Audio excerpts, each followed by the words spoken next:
देखी के तोहर फोटुआ के जानू लोरे में खाली बहाइयोगे।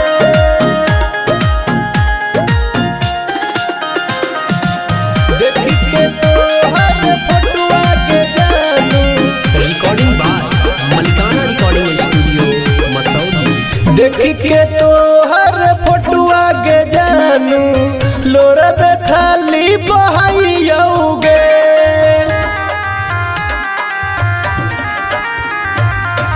देखी के तोहर फोटुआ के जानू लोरे में खाली बहाइयोगे। जब से गईले छोड़ के ससुरवा याद में रह जाइयोगे। देखी के तोहर फोटुआ के जानू लोरा में खाली बहाइयोगे। देखी के तोहर फोटुआ के जानू लोरा में खाली बहाइयोगे।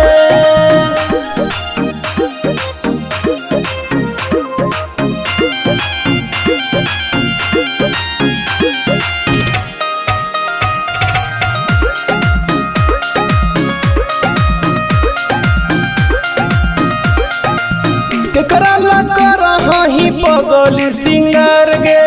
पगला के आज कहे देनी बिसार गे।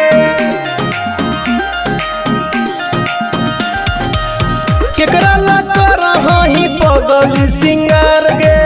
आज कहे पगला के देनी बिसार गे। जब से गईले छोड़ के ससुरवा फोन मोन ही तू कैले गे। देखी के तोहर फोटुआ के जानू लोरा में खाली बहाइयोगे। देखी के तोहर फोटुआ के जानू लोरा में खाली बहाइयोगे।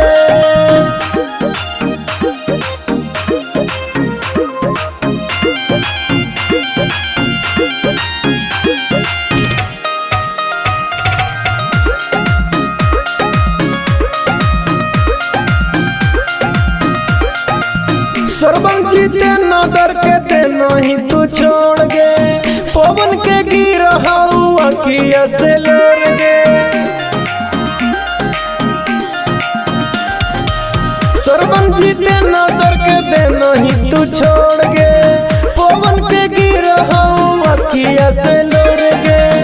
रहु कवन कसूरवा के पगली एतना हमारा रोबईने गे। देखी के तो